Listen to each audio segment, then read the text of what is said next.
Había dos puertas sin abrir en el museo que siempre me habían perseguido desde que empecé. La primera era la puerta de acero cerrada por la que había pasado innumerables veces en el museo y que, sin embargo, permanecía cerrada y nunca accesible, un peculiar embrujo que surgía de la picazón de la curiosidad. Había estado nadando en mi mente desde que aquella joven visitó el museo hacía unas semanas y su curiosidad picó en su potencial. En segundo lugar, y más horripilante, estaba la puerta cerrada de la exposición de Johnny Razortongue, la única en la que nunca entré por puro miedo. Johnny Razortongue es el culpable de que Mariette, la anterior guía, la que recorrió las salas del museo antes que yo, se volviera loca. Se dice que su lengua de plástico de muñeco de ventrílocuo solo dice verdades que destrozan la mente o mentiras letales. Escoge la verdad o la mentira en función de lo que más le divierta en ese momento desde su celda de exposición sellada en un rincón de nuestra ala paranormal. Su mente perturbada solo conoce el desorden y se alimenta de todas las consecuencias de su crueldad. Mariette lo sabía muy bien. El maniquí vertió pestilencia en su oído desde el momento en que ella lo visitó, contorsionando y retorciendo su antes fortificada mente como vidrio fundido bajo su acalorada voluntad. Y así, la malhadada psique de Mariette se dobló. Se dobló y dobló hasta que Mariette dejó de existir, hasta que todo lo que quedó de la antigua guía fue su caparazón de muñeca después de ceder a la lengua afilada de Johnny. Después de creer sus mentiras, después de inyectarse plástico para convertirse en un muñeco de ventrílocuo, como él. Después de que decidiera complacer al museo y complacer a Johnny, no le quedó más que su alma torturada dentro de su cuerpo plastificado y reanimado.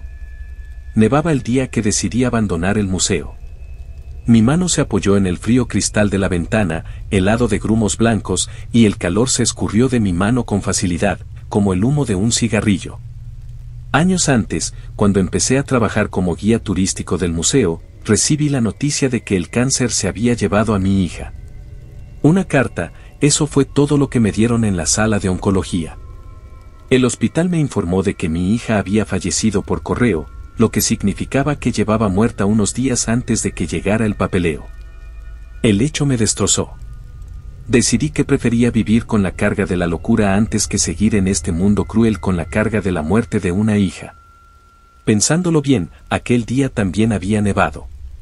Antes de decidirme a aventurarme en la exposición de Johnny para dejar que sus palabras tóxicas me llevaran igual que habían hecho con Mariette, la nieve de fuera me recordaba a cuando le cogía la mano enguantada en los espectáculos de invierno, y su cara en los ojos de mi mente me suplicaba que siguiera viviendo.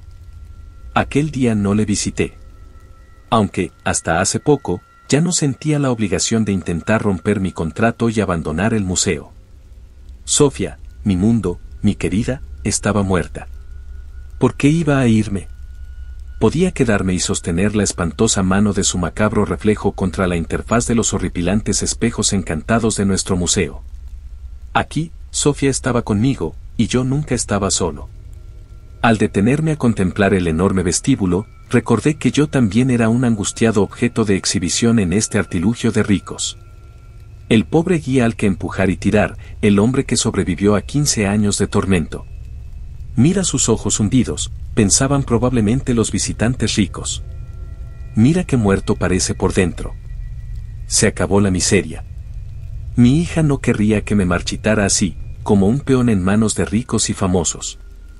Iba a ser la libertad o la muerte.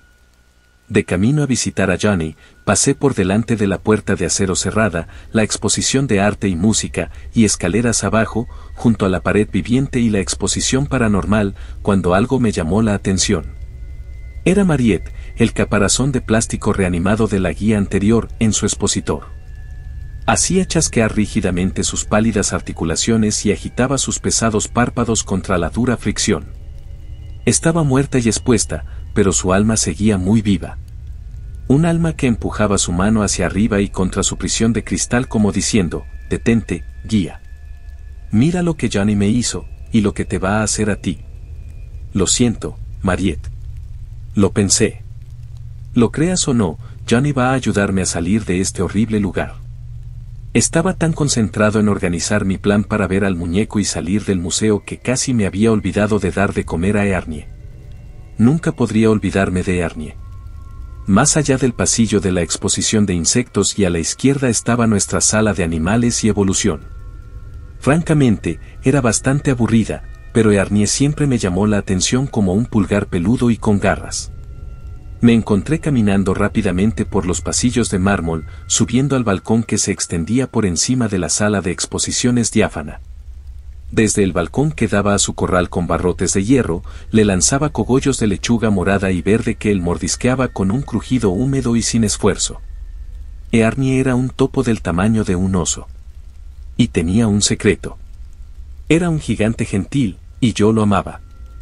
Era tan difícil encontrar un alma amable en este lugar abominable. Y así, guardé su secreto. Encontré el agujero por el que había cavado hasta el jardín del museo, y se lo dejé. Él podría tener su libertad si yo no podía. Completamente temeroso, me tomé mi tiempo en mi camino de regreso al ala paranormal. Visitar a Johnny era un mal necesario. El plan se basaba en la creencia de que estaba lo suficientemente bien adaptado como para averiguar si Johnny me estaba diciendo una verdad o una mentira, y ajustar mi plan para salir del museo en consecuencia con la nueva información. Si mentía, yo a mi vez lo desvelaría, dándole la vuelta a su mentira y utilizando lo contrario, una verdad, en mi beneficio. 15 años de experiencia como guía turístico estaban a mis espaldas, algo que Mariette nunca tuvo cuando sus palabras la derrumbaron. Haberme acostumbrado a los horrores del museo había hecho de mi mente una fortaleza de acero. Aunque, solo esperaba que Johnny no pudiera derretir mi mente tan fácilmente como hizo con Mariette. Mi llave maestra se encontró con la rústica cerradura intacta y giró con un ruido metálico. De un lento y renuente tirón, abrí la puerta de la cámara del muñeco ventrílocuo por primera y, con suerte, última vez. Fue una tontería por mi parte suponer que las luces seguirían encendidas después de 15 años. Me giré para coger la linterna de la cadera, y mi vista se fijó en Mariette, que estaba a unos metros detrás de mí en su expositor, mirando con disgusto hacia la habitación que había sido su perdición años atrás. Tragué saliva con fuerza y golpeé la linterna viva contra la palma de mi mano. Johnny estaba sentado en un taburete negro en el centro de la pequeña habitación. La luz de mi linterna iluminaba su piel pálida que contrastaba con su smoking tamaño bebé. Desde la comisura de los labios hacia abajo, hasta la barbilla, había gruesas líneas rojas que cortaban su cara de plástico, formando una boca. Su voz era ronca, pero destilaba un entusiasmo enfermizo. Hola, Michael. Sus palabras ya me habían roto, hacía años que no oía ese nombre. Una década, incluso. Tuve suerte de recordarlo. Después de un tiempo, mi nombre se convirtió en guía. Pero, ¿cómo? ¿Cómo podía? Colega, amigo. Sus ojos se movían en sus órbitas de izquierda a derecha como canicas rodantes mientras hablaba. ¿Cómo te va, Mickey? No había polvo en su pelo peinado ni en su traje, como cabría esperar de un horror de plástico animado que se mantenía ordenado vagando por los confines de su habitación. Su boca estaba siempre sonriente mientras se inclinaba hacia un lado. ¿Y cómo está mi chica? Su rígido armazón de maniquí se movió y miró a Mariette por encima del hombro, detrás de mí. Oh, no está preciosa ahora, Mickey. Mira ese brillo de plástico. Esta cosa era repugnante. Pensé. ¿Y? Johnny giró su rígida cabeza hacia mí, sonriendo bajo la brillante luz de las antorchas. ¿Cómo está tu chica? ¿Muerta en un agujero, Mickey? Mi estómago cayó en picado. Le habría arrancado su diminuta y asquerosa cabeza en un instante si no lo necesitara. La marioneta rió con un quejido amenazador. Jejeje, Sofía, ¿se está pudriendo en la tierra? Mi puño se cerró, y el foco de mi antorcha se agitó sobre él como la luz de un candelabro oscilante. Probablemente le salgan gusanos por las mejillas. Mickey? Jejeje. Estallé de repente, mi eco recorrió durante un rato los pasillos vacíos del museo. Durante un rato estuvo sentado tranquilamente en el taburete, con las piernas pateando libremente el aire como un niño sentado en el borde de un muelle. Me miró fijamente con unos ojos horripilantes y vidriosos y una sonrisa diabólica que nunca abandonaba. Me voy del museo para siempre a las 6. Tragué saliva, observando cada uno de sus movimientos en busca de indicios de la respuesta de verdad o mentira que estaba a punto de salir de su boca de plástico. ¿Qué te parece, Johnny? De repente, su cabeza dio varias vueltas mientras hablaba. Vaya, amigo. Tengo mucho que pensar. Sí, sí. Durante un rato, vi cómo sus ojos de marioneta daban vueltas y solo mostraban el blanco. Estaba reflexionando. No encontrarás libertad fuera, Mickey. Su boca se abrió mecánicamente y se cerró mientras hablaba. Sin embargo, encontrarás libertad aquí. Un pequeño brazo me hizo señas para que me acercara, y lo hice. Susurraba cuando habló. A través de la puerta de acero.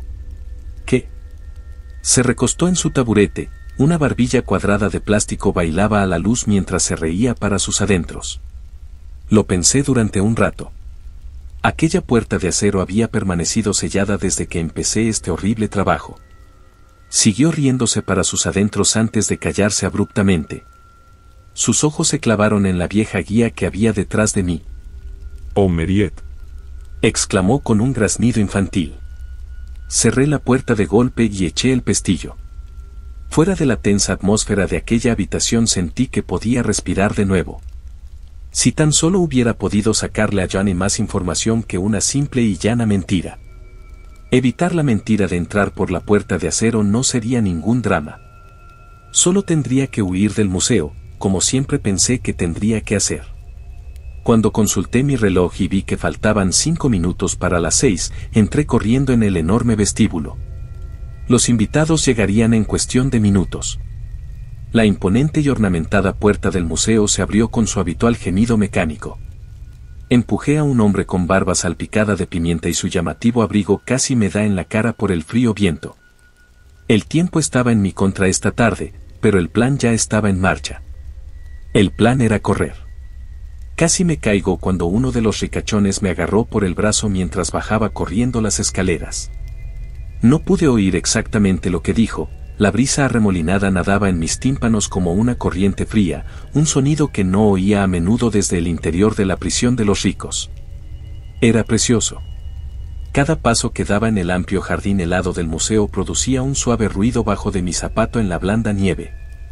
No pude mirar atrás hasta que llegué a la línea de árboles.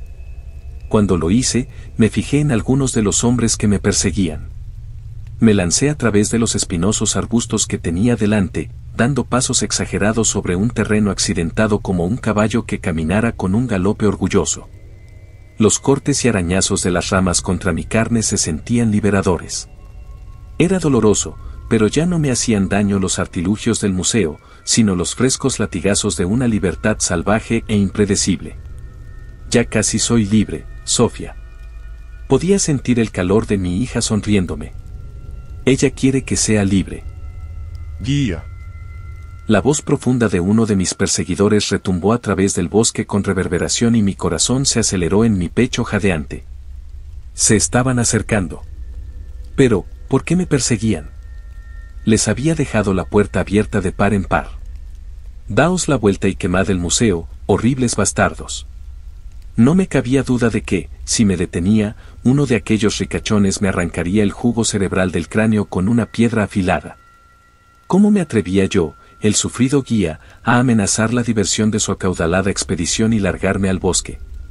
Unos rápidos aplausos y crujidos de corteza detrás de mí me hicieron aguzar el oído. Sin previo aviso, uno de los hombros de seda roja de mi chaleco se enganchó en un puño enardecido antes de que me tiraran hacia atrás, haciéndome caer en el barro y el estiércol. Levanté la cabeza con un gemido, con las articulaciones doloridas y la piel abrasada como una quemadura de alfombra en todo el cuerpo. El visitante del museo que estaba ahorcajada sobre mi pecho era una mera silueta, el fondo de estrellas detrás de su cabeza solo iluminaba el pelo canoso en los bordes. Sus dedos fríos me rozaron la garganta, apretando, tensando. Retorcerse a izquierda y derecha era difícil con las piernas contra mi pecho. Trozos de nieve caían suavemente sobre mi cara en mordiscos de frío mientras sus manos me aplastaban el cuello. Golpeé su riñón con el puño, pero él no aflojó. Las estrellas de arriba se volvieron borrosas y la parte superior de su cabeza llenó la parte inferior de mi visión. Una de las llaves que tenía apretadas entre los nudillos le perforó el costado y salió rodando por un banco nevado. Me agarré la garganta amoratada y avancé a trompicones, pero el resuello me impedía respirar lo suficiente para seguir trotando. ¡Alto!, llamó su voz. Con cada paso, la nieve parecía volverse más espesa, aunque seguía cediendo a mis pies con el mismo ruido. No podía aflojar. No cuando estaba tan cerca. Más allá del banco nevado, frente a mí, había un gran edificio que nunca antes había visto. Era bastante más pequeño que el museo, más grande que la casita de campo en la que dormía durante mis días libres. Un almacén. No tardé mucho en llegar cojeando hasta él y entrar. El olor a madera podrida y moho del interior se me metió por la nariz como dedos invisibles y penetrantes. Unas barras de luz estelar entraban por las ventanas entabladas, cubriendo las paredes y el suelo con rayas torcidas y brillantes del resplandor azul plateado de la luna. Estaba polvoriento, descuidado. Partículas secas y mugrientas cubrían mi garganta y me hacían cosquillas. El polvo del edificio era tan espantoso que mi tos podría haber parecido vapor. Siluetas de todas las formas y tamaños se alineaban en las paredes y estanterías, la mayoría con solapas de papel pegadas a ellas. Era un refugio para exposiciones de jubilados. Eso, o su infierno. Se oyó un ruido sordo detrás de mí cuando alguien empujó y tiró de la puerta intentando seguirme al interior. Desconcertados copos de madera desmoronada caían del techo con cada sacudida de la puerta que golpeaba. El destartalado lugar no podría retener mucho tiempo al bruto adinerado de fuera. Mientras mi corazón se aceleraba, el rostro de mi difunta Sofía brilló de repente en el lienzo negro de mis párpados apretados. Creo que te veré pronto, cariño. Avancé a trompicones, tosiendo y mirando alrededor del turbio almacén mientras los golpes se volvían impacientes. Necesitaba algo que me sacara de aquí, cualquier cosa. ¿A dónde crees que vas? La voz apagada de un hombre retumbó desde debajo de la puerta. Era el mismo hombre que me había agarrado por el cuello minutos antes. Su tono era tenso y harto, me imaginé su cara enrojecida y los cables de su cuello sobresaliendo como gruesas raíces. Mis dedos fríos se enredaron en uno de los tablones que sellaban una ventana. Cerrada con tablas. Mis opciones de huir o luchar se redujeron a esta última. Un ruido sordo. La puerta chocaba contra algo, pero no por mucho tiempo. Una de las líneas de luz que entraban en el lúgubre espacio centelleó sobre algo de cristal situado a unos metros. Me acerqué, a cada paso, la tarima escupía un graznido agonizante.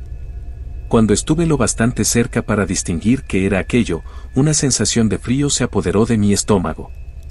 La cosa a la que me acerqué a la tenue luz de las estrellas era animatrónica y macabra. Mechones de su pelaje marrón, artificial y deshilachado, se amontonaban en pegajosas bolas de grasa negra, sus ojos de pelota de tenis de cristal tenían diminutas pupilas negras del tamaño de agujeros de alfiler. Era una representación de tamaño humano de un mono de peluche antiguo que sostenía platillos de latón. El relleno se había desprendido de su centro en esponjosos manojos amarillos, dejando al descubierto oxidados engranajes metálicos dentro de un cofre mecánico. Intenté no establecer contacto visual con él por miedo a que me siguiera con la mirada. Aún tenía que pensar rápidamente en defenderme, la puerta no había dejado de golpear. Pegadas a una oreja peluda del ser mecánico había unas cuantas páginas de formularios, descoloridas y polvorientas. Resoplé para quitar la suciedad del papel. Se leía, nombre de la exposición, Kelsey. Mascota mecánica infantil que antaño educaba en las escuelas sobre la importancia de unos dientes y encías sanos. No me había dado cuenta hasta ahora, unos dientes grandes y espeluznantemente humanos sobresalían de los labios peludos del mono.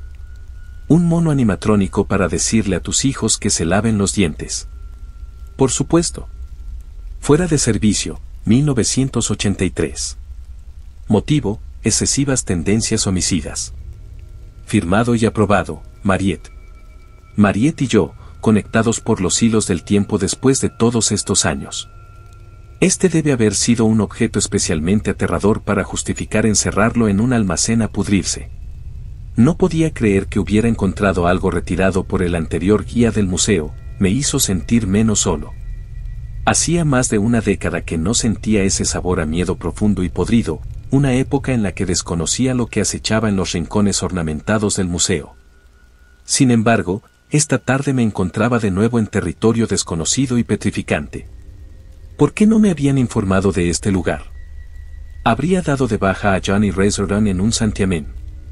Si no por mí, por el alma torturada de Mariette. Sin previo aviso, la abominación mecánica disecada se encendió. Se me heló la sangre al ver unas bombillas doradas iridiscentes parpadeando en el lugar donde habían estado sus globos sin vida y brillantes. Su mandíbula rechinó salvajemente, retrasándose y mordiendo. Estuvo atrapado en un bucle durante un rato, viendo a través de ojos que no habían visto el mundo en décadas mientras despertaba de su letargo. Se volvió hacia mí, engranajes brillantes y ojos amarillos que se deleitaban con el que había roto su sueño. A mí. Kel. El altavoz intentó cantar con voz de niño, pero el oxidado sistema electrónico solo podía emitir ruidos distorsionados. Cuando por fin arrancó la melodía y empezó a andar, me dirigí a la puerta. Kelsey Jung. Bebe leche para los huesos. Ponla en tu barriga. Mi mano se topó con el picaporte de la puerta. Fui dando tumbos hacia atrás mientras el hombre la pateaba primero, mi codo se desplomó en una tabla podrida del suelo. El mecanismo detrás de mí cantaba y cantaba, y sus platillos chocaban y chocaban. Huesos. Dientes fuertes para morder. Sin quejidos. Lávate los dientes por la noche. Inmediatamente, la mano del intruso volvió a apuntar a mi garganta, pero yo fui más rápido. Me giré rápidamente, cogí uno de sus brazos y tiré de él por detrás de la espalda. Girando, me enfrenté a sus piernas que pataleaban hacia Kelsey. La monstruosidad animatrónica que tocaba los platillos se acercó lentamente, con los engranajes agitándose en su pecho abierto. Cras, sonaron los platillos. Chocaron hasta que los engranajes atraparon sus dos botas en su núcleo expuesto mientras intentaba apartarla de una patada. Pero estaba atrapado entre mis brazos. Y estaba bien encerrado. Desde entonces, el hombre tardó un rato en dejar de gritar. Sus pies chocaron con los inflexibles engranajes de las entrañas animatrónicas en una nube roja de piel y hueso. Calcio. Bebe leche para los huesos, ponla en tu barriga. La voz, antes infantil, que salía del altavoz del cacharro se volvió entrecortada y grave, como una tarjeta de cumpleaños cantada con la pila agotada. En ese momento solo podía esperar que mi hija no estuviera mirando hacia abajo, viéndome sonreír macabramente mientras mi rico perseguidor luchaba y gritaba entre mis brazos. Cierra los ojos si estás mirando, cariño. Papá va a ser libre pronto. El hombre gritaba y gritaba, y las líneas de voz del moribundo cantaban y cantaban, Calcio. Los engranajes metálicos le llegaban a las pantorrillas. Su cartílago estalló. Los huesos de sus piernas se doblaron y se rompieron con un crujido que revolvía el estómago cuando Kelsey encajó sus fémures como gruesos lápices blancos a través de sus engranajes como si el hombre fuera mantillo carnoso. Solo lo solté cuando por fin quedó inerte. Sus gritos desaparecieron, lo único que se oía en la polvorienta habitación era el giro mecánico y el ruido metálico de los engranajes de la monstruosidad animada que tenía a mi lado. Durante un rato me senté en la oscuridad mientras se lo comía entero. Me sentí bien luchando por fin, pero nunca debí sentirme así de bien. El sonido de sus huesos crujiendo, el sonido de su voz apagándose como una llama húmeda. Ya no iba a ser yo el torturado y atormentado. Iba a ser libre. Aunque, como dice el viejo refrán, la ignorancia es felicidad. Ojalá no hubiera mirado al hombre mutilado. Ojalá no hubiera visto que, después de todo, no era alguien rico ni un invitado. Al echarle un buen vistazo a la tenue luz de la luna que brillaba sobre su mono de trabajo y sus relucientes llaves, se hizo aterradoramente evidente que era la seguridad del museo. Maté a un hombre que solo intentaba hacer su trabajo. No lo maté. No lo maté yo. El museo lo hizo. Sin embargo, en el fondo creo que sabía que yo era el responsable. Y que podría haber disfrutado viendo cómo ocurría. Pero era hora de seguir adelante. Me agaché rápidamente y cogí un mechero metálico y un llavero con muchas llaves antes de dejar al horror disecado solo para comer. Por lo que parecía, la mayoría de las llaves eran largas e idénticas a las mías. Fuera del almacén soplaba la nieve, tuve que entrecerrar los ojos helados para ver y orientarme fuera del recinto del museo. Durante un rato caminé sin rumbo en la nieve abrasadora, sin buscar un objetivo, sino la salvación en toda la distancia que pudiera hacer entre el museo y yo. El tiempo era implacable, y yo estaba mal equipado desde el principio. En algún momento tuve una llamada con el director del museo mientras daba tumbos por el árido páramo helado, pero la realidad rozaba el delirio. Nunca podrás salir del museo, Michael. La voz zumbaba por el altavoz. Ustedes dos están entrelazados. Me castañeteaba la mandíbula, veía cómo se me escapaba el vapor de la boca y los labios. Este dinero. Continuó el director. El tipo de dinero que te permite dirigir algo así. Tu contrato simplemente no termina si sales de nuestras fronteras, hijito, deberías saberlo. Hablaba en tono condescendiente. Lo único que oí durante un rato fue el tintineo de un mechero al abrirse y al comisario chupando un cigarrillo por teléfono. De vez en cuando, el viento soplaba una fuerte ráfaga y me arrancaba el abrigo. Creo que ya es hora de que caduques, muchacho. Verás, incluso tenemos un nuevo guía preparado para sustituirte. Se acabó. Voy a ser libre. Mi voz era lenta y difícil de oír por encima del castañeteo de dientes. El director se burló. No, Michael, no lo serás. Quiero darte las gracias por permitir que esas personas que están solas en la cima de la montaña financiera, esos ricos y famosos que están bajo constantes ojos juzgadores, esos parecidos a exposiciones en un museo, permitirles estar realmente en algún lugar y ser alguien donde no son ellos mismos. En nuestro museo, ellos pueden ser el público, no las exposiciones de los periódicos ni del público. Y usted ha contribuido a ese éxito. No me resultaba fácil respirar, el aire se arremolinaba y enfriaba mis pulmones como si inhalara mentol. Voy a ser libre. Las palabras salían con dificultad de mis labios. Adiós, Michael. El teléfono se apagó. Me tambaleé un rato después de que terminara la llamada. La niebla cerebral hipotérmica me hacía ir en todas direcciones. No tenía ninguna posibilidad de volver al museo en aquel delirio. Pero quería volver. No, claro que no. Hacía frío. Y estaba cansado.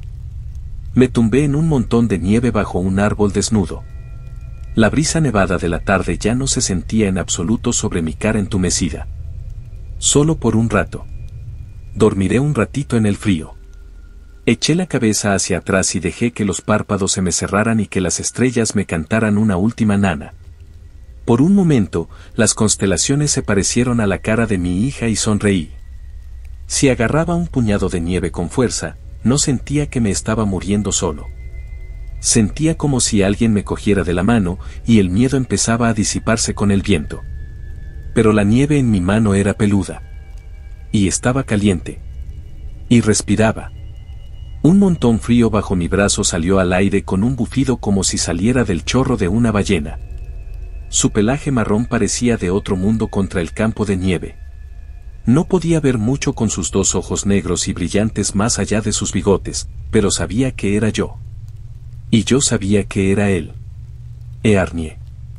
Me enterré rápidamente en la fina capa de nieve cóncava de la que salía la cabeza rosada y marrón de Earnie. Era difícil ver algo dentro del agujero, si es que se veía algo, pero hacía mucho más calor que en la superficie.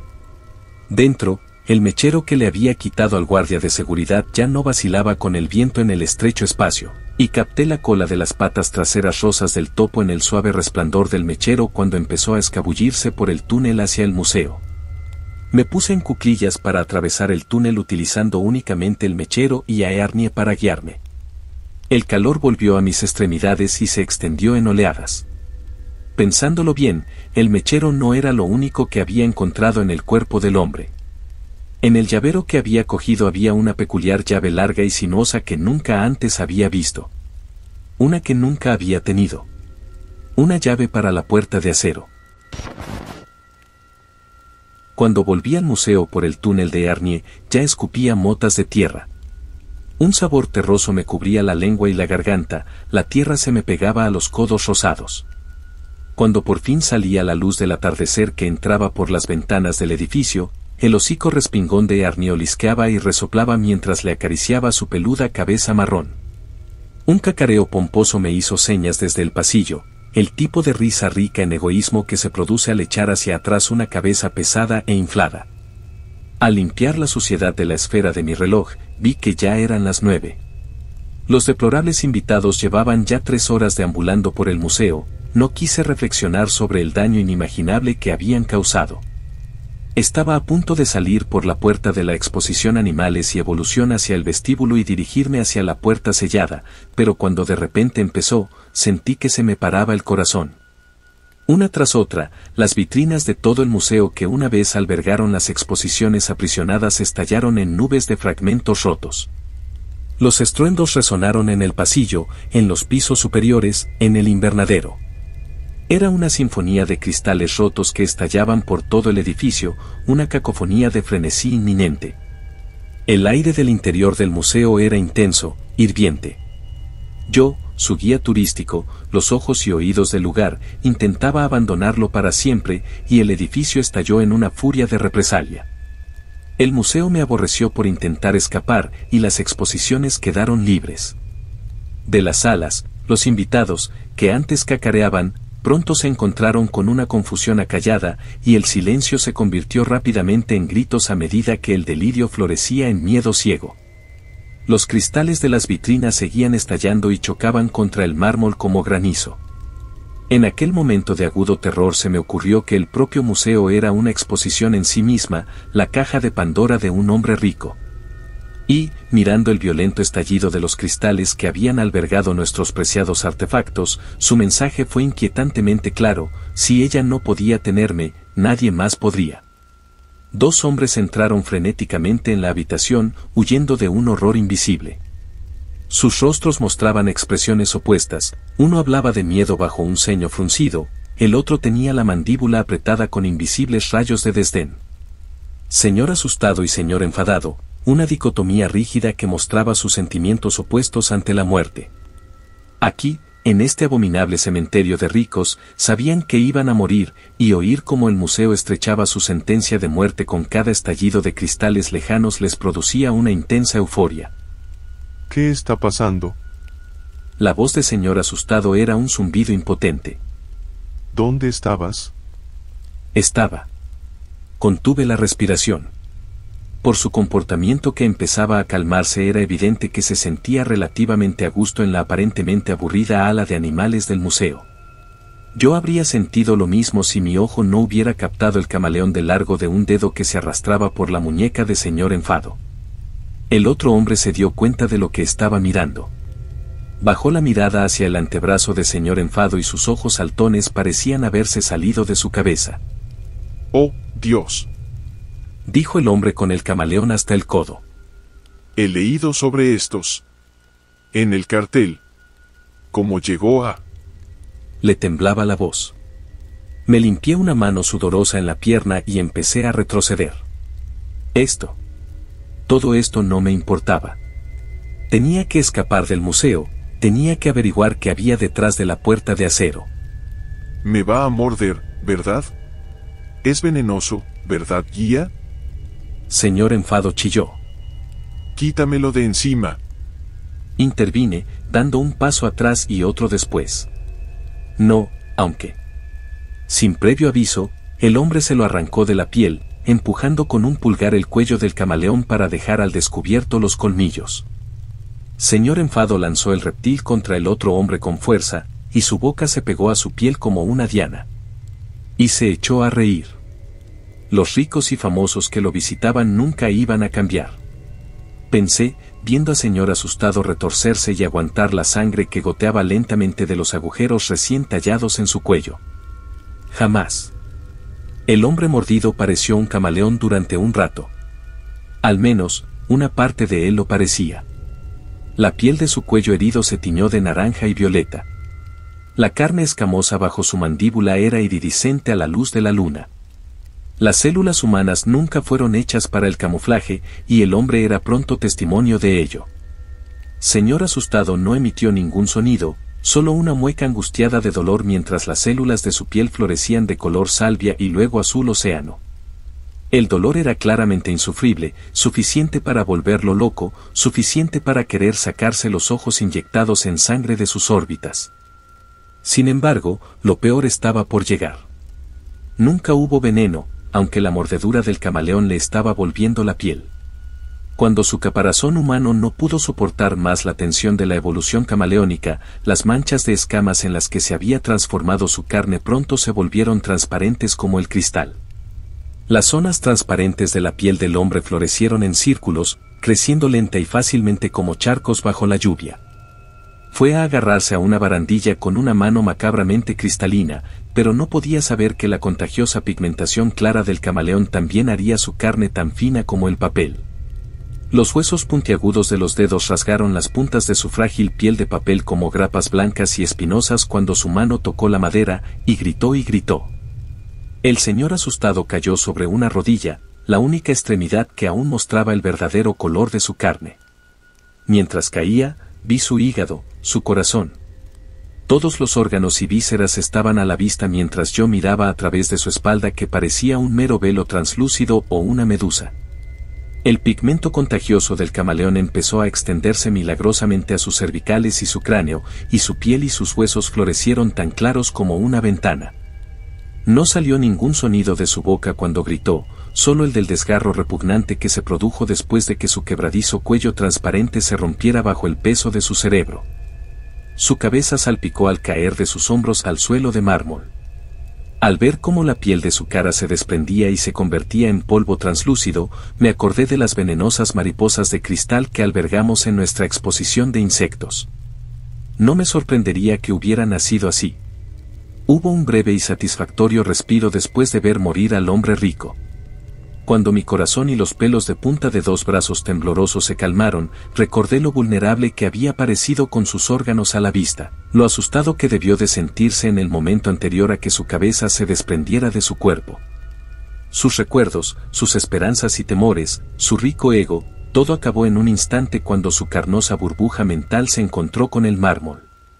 ¡Qué gratificante! El otro hombre me sacó de mi momento de éxtasis como si me hubiera sumergido en un baño helado. El señor enfado estaba balanceando salvajemente un martillo delante de mí, que pasó por poco rozando el puente de mi nariz. Estamos completamente jodidos por tu culpa. Su voz me azotó con una punzante culpabilidad. Volvió a golpearme y falló, porque esta vez yo ya estaba en movimiento. Salí disparado hacia la puerta, mis pies patinaron al girar en el pasillo hacia el vestíbulo. Invitados enfadados, armarios que explotan. Es demasiado, Sofía. Pensé. Sé que me estás vigilando, cariño. Voy a ser libre. Pasé de mala gana la puerta de acero mientras subía rápidamente la gran escalera del vestíbulo. Iba a abrirla esta tarde para encontrar la libertad tal y como Johnny me había dicho que haría, pero no hasta que pudiera sacudirme el pinchazo furioso y rico que tenía en la cola. El suelo del interior de la exposición de artes y música estaba lleno de los cristales rotos de las vitrinas de las exposiciones gratuitas, y cuando entré en la sala me dirigí inmediatamente a la pared del fondo. Encima de mí, en un cartel dorado, el hada de los dientes. El señor enfadado me siguió al interior del espacio poco iluminado, empuñando con fuerza su martillo sobre un hombro. No hay donde correr, guía. El hombre giró a la izquierda, luego a la derecha. Aquí tampoco quedan monstruos reanimados para cumplir tus órdenes, ¿eh?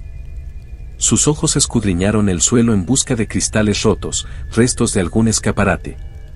Pero el hada de los dientes no cumplía mis órdenes y no necesitaba cristales rotos para liberarse. Solo necesitaba el hambre profunda y nauseabunda que retumbaba en su vientre de lona por los huesos de la boca del huésped para despertarlo de su tintura. Una mano de color ceniza arrancó del cuadro que tenía a mi lado, extendiéndose lentamente, deseosa. De los brazos y el cuello le colgaban hilos de pigmento al óleo, como savia de árbol ensangrentada o sirope, mientras se alzaba fuera del lienzo. Su cara no tenía ojos, su cabeza era solo la mitad, Solo quedaban la mandíbula, la boca y las mejillas bajo el contorno irregular de un cuero cabelludo perdido. El hombre se volvió, pero los dedos del hada de los dientes eran largos y su hambre aún más. Saltó de la lona y lo inmovilizó contra el suelo. Su mano estaba inerte, el martillo se le escapaba de las manos. El corazón se me aceleró, la piel se me puso de gallina, pero ver cómo la pintura animada tiraba de los dientes del hombre me pareció embriagador. Había una vil diversión que ardía en mi interior mientras contaba el número de dientes que el ghoul tenía que arrancar antes de que las palabras del hombre se convirtieran en un amasijo húmedo e indiscernible. 6, 7. Cuando ya no quedaban dientes, empezó por los labios, sanguijuelas rosadas que se despegaban, hilos de jarabe y nervios. Ayúdame. El hombre gorgoteó. Le devolví la sonrisa porque el torturado guía turístico que una vez fui no resultó ser la salvación para él, quizás solo lo fuera la dentadura postiza. Así que recogí su martillo y lo dejé allí para que expirara. El vestíbulo del museo era como siempre, ornamentado y grandioso. Miré al techo de mosaico y me reí mientras bajaba las escaleras de su vientre, una orquesta de vitrinas que estallaban y gritos ahogaban el sonido de mi risita como un ruidoso y arremolinado desagüe de desorden. El horripilante museo para ricos y famosos era absurdo, y me devoraba entero. Tenía la llave de la puerta de acero, y con ella, mi miseria llegaría a su fin. Puedo sentir que tú también sonríes, Sofía. Papá se va. El pasillo no estaba muy lejos, la puerta de acero tampoco. No falta mucho, Sofía. Vas a estar muy orgullosa de mí. Se me hundió el estómago. No me esperaba que el director del museo se encontrara al otro lado de la puerta metálica, con dos piernas rechonchas que parecían sostener a duras penas su corpulento cuerpo, roto por las costuras. Michael, dijo severamente, con la espalda casi apoyada en la fría barrera metálica que tenía detrás. por favor, no hagas esto. La cabeza del martillo metálico que tenía en la mano brillaba en el ángulo adecuado. Me dirigí hacia el director y la puerta. Oh, chico, dijo el director. ¿te has vuelto loco? Esa sonrisa sacudió la cabeza. El museo te ha atrapado, ¿verdad? Levanté los dedos y me acaricié los labios como si se me estuvieran entumeciendo. Dios mío. ¿Cuánto tiempo había estado sonriendo? ¿Cuánto tiempo? Si te das la vuelta y te vas. Su voz gruesa era temblorosa. No iremos a por ti. Tienes elección, Mike. Me quedé pensativo un rato. El frío de la nieve del exterior entraba por las ventanas rotas del vestíbulo y me helaba los huesos, y vi cómo el vapor de mi aliento salía de mis labios. Jubílate, sé libre. Vive los años que te quedan. O entra por la puerta y nunca saldrás. Te romperá, muchacho. Te romperá, a ella. Levantaba las manos sumisamente. Por favor, Michael. ¿Quieres irte? Quería responder. Quería decir sí, pero el museo me sujetó la lengua, el brazo. Y el martillo golpeó y golpeó. Cada golpe era mitad mago, mitad museo, pero todo ello, cada crujido de su cráneo, cada chapoteo del cerebro del director bajo mi martillo, era el mordisco de 15 años de tormento. Fue sorprendentemente fácil convertir su cráneo en fragmentos de hueso rotos y en una fuente borboteante. La sangre corría libremente por el ornamentado suelo blanco como largos gusanos ramificados. En el manto grisáceo y escasamente iluminado de la noche, el fluido vital del director destacaba vívidamente como un charco rojo sobre los colores apagados y desvaídos que lo rodeaban. Respiraba entre dientes sonrientes salpicados de pintura roja. Está muerto. Está muerto de verdad. Tardé un rato en recuperar el aliento, pero cuando por fin lo hice, busqué a tientas la llave en el bolsillo y descubrí que la deslizaba en la puerta de acero con facilidad. Una facilidad sorprendente, como si la puerta se hubiera abierto con regularidad. Pero no podía ser, venía una vez a la semana y siempre estaba bien cerrada. La puerta de acero gimió al abrirse. Luces circulares adornaban en hileras el corto pasillo metálico, que conducía a una segunda puerta de madera situada a unos pasos. Sobre la puerta, un cartel dorado. En él se leía, El siguiente. Se me revolvió el estómago. En negrita, el siguiente guía. Me acerqué de mala gana a la segunda puerta y tiré. Si había vuelto a lucir una sonrisa, pronto desapareció. Las paredes del interior estaban empapeladas de rosa, que de vez en cuando se desprendía en rizos, salvo una pared que estaba bien cuidada, seguramente porque estaba decorada con fotos Polaroid. Las estanterías estaban llenas de osos de peluche, el suelo de ropa y el techo de luces de hadas. Me acerqué a la pared con las imágenes y las sujeté con una mano mientras miraba más de cerca. Al coger una de las fotos, percibí el olor a hierro de la sangre seca de mis manos. Estaba fechada hacía 3 años. En el centro estaba el director, más delgado entonces, junto a una adolescente rubia con una coleta arreglada. Sonreían. Otro Polaroid se despegó de la pared mientras tiraba. Sobre la barra blanca debajo de la foto había un escrito garabateado desordenadamente en vivo: cumpleaños de Atrapamoscas. Fechada un par de años antes, mostraba al director y a la chica, más joven esta vez, junto a nuestra Venus atrapamoscas gigante que manteníamos en el invernadero. La foto había sido tomada en el museo mientras yo trabajaba. ¿Qué es este lugar? Llegué hasta el final de la pared y cogí la fotografía más antigua. Estaba fechada hacía 15 años. El director estaba sentado junto a una cama de hospital, lo más delgado que le había visto y con la cabeza llena de pelo. Debajo de la Polaroid, más escritura: libre de cáncer. A la derecha de la foto, en la cama junto al director, estaba la misma niña, de unos 5 o 6 años. Tenía unos ojos azules brillantes y... Sofía. La habitación rosa me daba vueltas, tenía ganas de vomitar. Esto no puede estar pasando. No estaba pasando. El comisario tenía razón, me estaba volviendo loco. Me estoy volviendo loco. Me estoy volviendo. Papá. Sus palabras eran tranquilas, distantes y temerosas. Su voz me partió en dos. Me giré. Los mismos ojos, la misma sonrisa. Mi amada era mayor, tendría unos 20 años. Después de todo, habían pasado 15 años desde la última vez que oí su voz. Sofía. Las palabras salieron temblorosas de mis labios. Durante un rato lloré mientras ella me abrazaba.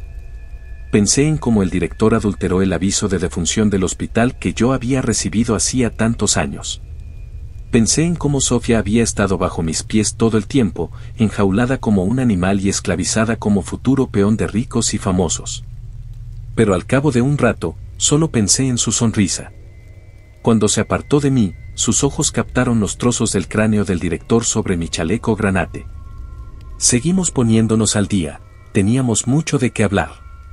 Pero después de ver lo que había en mi abrigo, su sonrisa se desvaneció y el brillo de sus ojos desapareció. Todavía llorando, se sentó en la cama.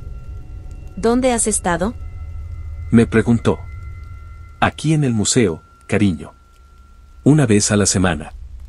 Los demás días los paso fuera, nunca lejos. Hablé. No me dejan visitar el museo los días libres, tienen mucha limpieza que hacer. Se estaba atragantando al hablar, sus palabras tardaron en salir de sus labios. No, no me dejan. Resopló.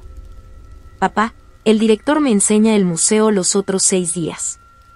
Señaló con un dedo tembloroso las fotos Polaroid de la pared. Dice que voy a ser una guía turística superestrella, que amaré cada momento de trabajar aquí, como tú. Volví a pensar en el cartel dorado de la pared. El próximo guía. Sentí que el corazón me iba a fallar. Este mundo estaba maldito. Era cruel. Cariño, no importa lo que haya dicho, es un hombre terrible. Te ha estado criando para que seas. Cerré los ojos con fuerza, inspirando profundamente. No quería decirle quién era, no quería decirle que su vida era una mentira y que su cuidador era un monstruo. Te está preparando, cariño. Como ganado para el matadero. Vas a ser un peón para los ricos y famosos, como yo. Ella sacudía la cabeza. No. Lloriqueó. Eso no es verdad. No lo es. Se levantó de la cama y se dirigió a la puerta. el director es mi amigo, él no haría eso. Estaba gritando. Es tan malo como los demás, cariño. Escúchame. Son todos unos monstruos. Todos los ricos y famosos que visitan esta casa del horror olvidada de Dios. No había forma de que viera a los ricos, estaba escondida por la puerta las noches que les había dado visitas guiadas. No sabía por dónde empezar a desentrañar mis incoherentes divagaciones y, en aquel momento, no era más que un amasijo de sollozos. Fui a cogerla del brazo para calmarla, pero gritó. Aléjate de mí. Me sentí impotente. Escúchame, por favor, le dije. Los ricos son deplorables, y están aquí una vez a la semana, solo que no los ves porque estás encerrada. Salió corriendo por la puerta. Sofía, no. Su zapatilla salpicó al encontrarse con el charco granate de sangre que se acumulaba fuera de la puerta.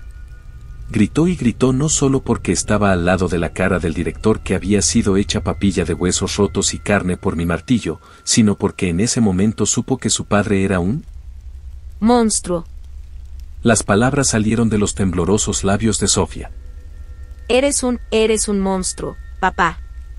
Fui a agarrarla del brazo para decirle que estaba bien y que éramos libres, pero me apartó la mano de un manotazo y chilló. Mi voz era tranquila, suplicante. No soy un monstruo, cariño, yo. Se apartó de mí. La pálida luz de la luna entraba a raudales y pintaba pasos ensangrentados en el suelo de mármol del museo, donde habían estado sus zapatillas. Mirando al suelo, no vio al hombre repugnante que yacía allí y que me había atormentado durante 15 años, ni al hombre que la había secuestrado y preparado para ser la próxima guía. Lo único que vio en el cuerpo sin vida del conservador de museo fueron los restos del hombre honrado que la había criado en lugar de su padre. Y acababa de esparcir al azar su cerebro por el suelo de mármol con un martillo. Echó a correr por el pasillo, dobló la esquina y bajó los escalones que ya había pisado muchas veces. Grité tras ella y la perseguí. Cuando por fin volví a verla, se había detenido en medio del vestíbulo, a pocos pasos de la puerta. Beelzebub y el hada de los dientes patrullaban los pasillos y se dirigían lentamente hacia nosotros. Las abominaciones del museo no vagaban sin rumbo, me buscaban a mí. El museo me buscaba a mí. No iba a dejarme libre. La parte trasera de su melena rubia miraba hacia mí mientras forcejeaba con los cerrojos de la puerta. Sofía chilló cuando me abrí paso junto a ella, introduje la llave maestra en la puerta y giré. El corazón se me aceleró. La llave que había funcionado durante 15 años no abría la cerradura. Seguí girando y girando la muñeca, maldiciendo mientras asomaban las exposiciones del museo. Nunca se abriría, por supuesto. No esta noche. Porque algo estaba mal. El museo no tenía guía. Dentro del vestíbulo, Beelzebub agitaba un ala de mosca rota mientras succionaba su asqueroso tubo bucal dentro y fuera como un chupete. Cuando llegaran a nosotros, me arrancarían los dientes y la carne de los huesos con la misma facilidad que la carne hervida. Sofía sería la siguiente. No, ella iba a ser libre. El suelo arañaba mientras Beelzebub arrastraba un contorsionado pie espinoso por el mármol. Más cerca, más cerca. Y entonces supe lo que tenía que hacer. Abrí los brazos. Reanudaré las visitas a las 10, por favor, dejen sus abrigos en el perchero del vestíbulo. Dije, mi voz resonando por todo el museo. El sonido de los rasguños y los cristales rompiéndose ya no se oía. ¿Es eso lo que queréis oír?, grité al museo.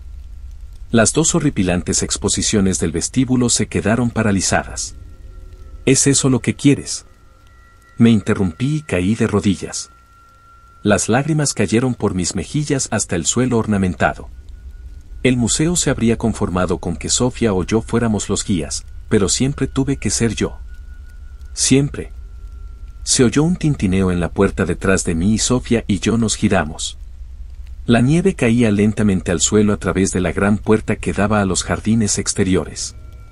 Logré distinguir el brillo del sedán negro del director bajo la nieve amontonada aparcado cerca de los escalones exteriores. ¿Lo ves?, dije. Cogí la mano de Sofía y estreché con fuerza su frío apretón contra la mía. Este museo está maldito, la gente que lo visita está maldita. Me acerqué y sujeté su pálida mejilla con la otra mano antes de que pudiera escabullirse. Mira en lo que me he convertido. Mírame. Mirándola fijamente, vi a mi amor, mi mundo, mi todo. Sofía estaba aquí, y era real. Estaba viva. Mírame, cariño.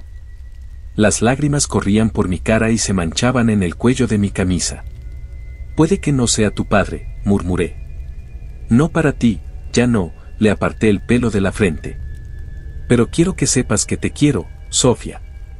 Cuando sus ojos húmedos se encontraron con los míos, supe que no había visto a su padre. Vio el museo. Y me alegro de que lo hiciera, porque si no se habría quedado. Siempre, siempre te querré, mi niña. Me gusta recordarla sonriendo en ese momento, pero puede que fuera un truco de la mente. Le solté la mano, dejando las llaves del coche del comisario en su palma temblorosa. Sube al coche y vete. Le dije. Ella moqueó y asintió. Ve y no pares hasta que estés a salvo, cariño. Johnny tenía razón acerca de encontrar la libertad a través de la puerta, aunque nunca fue la mía. El museo me había poseído, igual que a Mariette, y yo nunca podría irme. Pero Sofía sí podía. Adiós, papá. Por primera vez en años, mi sonrisa fue cálida y genuina. Falsos recuerdos de su futuro pasaron por mis ojos mientras la veía respirar el aire frío de los escalones exteriores. Vi el primer día de Sofía en su verdadero trabajo. La sonrisa de su boda. A sus hijos empezando el colegio. Mis ojos la siguieron mientras desaparecía en la tarde nevada en el coche del director. Cuando me enfrenté al museo, las exposiciones habían continuado y el edificio estaba en silencio. Puse un disco de vals de salón antes de ponerme a barrer los cristales de los fríos suelos del museo. Las exposiciones eran gratuitas, por supuesto, pero no era ningún secreto cómo había sobrevivido a 15 años de traumas. El museo me había protegido de sus exposiciones porque yo era su guía. Mientras recorría la planta baja del edificio, me fijé en una vitrina que no se había roto en la caótica noche. Fue al pasar por el ala paranormal cuando la vi. Su mano se apoyó en la ventana de su prisión y sus dedos se deslizaron hacia abajo con un chirrido. Vamos, Mariette. Dije mientras mi llave encajaba perfectamente en el interior de la vitrina. La música del tocadiscos era una divina melodía de cuerdas y alma. Una canción para bailar. Cuando el viejo guía y yo nos dirigimos a la sala principal del museo, sentí un impulso en mis pasos. Las hermosas estrellas del atardecer sobre el techo de mosaico de cristal pintaban el vestíbulo de mármol de un bello azul celeste. Mi agarre se abrió paso entre los fríos dedos de plástico de Mariette hasta que nos cogimos de la mano bajo el cielo nocturno. Su rostro era el de una muñeca reluciente, pero no importaba, aún conservaba el alma de la joven que una vez caminó por estos pasillos, y estaba deslumbrante. Esta noche era su momento de volver a sentirse joven y viva. Guiándome, la cogí de la mano, y juntas Mariette y yo bailamos lentamente a la luz de la luna. Mariette, mi hija es libre. Sofía es libre. Está ahí fuera, en algún lugar, empezando una nueva vida. La luna, el mármol del museo y mi corazón, el color de los labios fríos. El viejo guía y yo bailamos un vals a la izquierda, luego a la derecha. ¿No es precioso, Mariette? Giramos bajo las estrellas. Mariette.